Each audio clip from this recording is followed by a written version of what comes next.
chapter 1 of Jacob, he states very, very clearly why he's writing this. His purpose, to get us to come unto Christ, to believe in him. And in verses 6 and 7, he points out, and I don't know why, I never thought of this before, but I hadn't, being me. As I've explained to a few people, I am making it my mission to fall in love with the Book of Mormon, which I haven't done yet. And so I'm really trying to search out for some key factors that I had never known before. The first thing that I had never really thought about is contained in verses 6 and 7, where he says, we knew of Christ and his kingdom which should come. And they knew of this by paying attention to all the prophets that had prophesied concerning the coming of the Son of God. This is written 400 to 500 years before Jesus ever set foot on the earth as a human.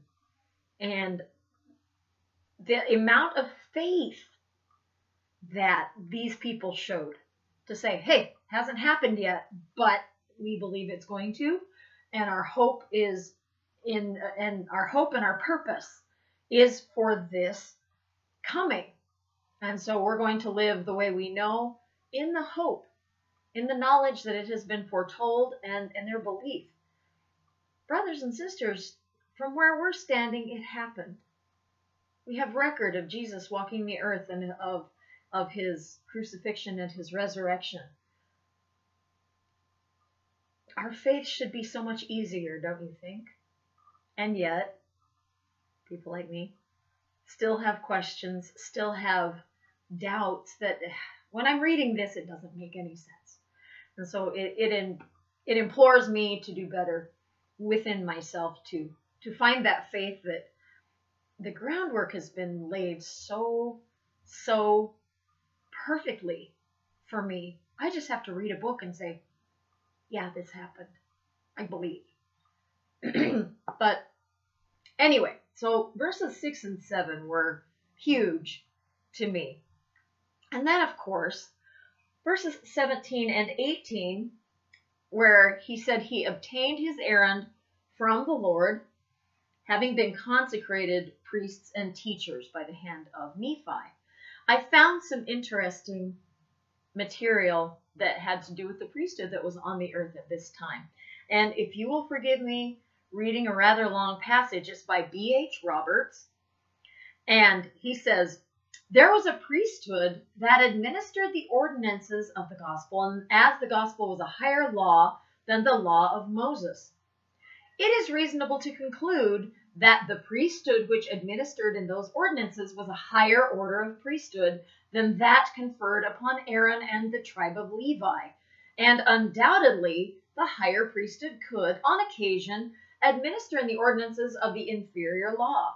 It was, doubtless, this higher order of priesthood that such characters as Abraham, Melchizedek, and other prophets in Israel held, and by which they administered in sacred things. It was this order of priesthood that was held by Lehi and Nephi, and which the latter conferred upon his brothers, Jacob and Joseph. The former, referring to his priesthood, said that he had been ordained after the manner of this, the Lord's holy order, that being the way in which the higher priesthood of which I am speaking is designated throughout the Book of Mormon, called also a priesthood after the order of the Son of God. It was this priesthood, therefore, that was conferred upon the Nephites, not the Aaronic priesthood, and by which they officiated in sacred things, of things pertaining to the gospel as well as to the law given of Moses.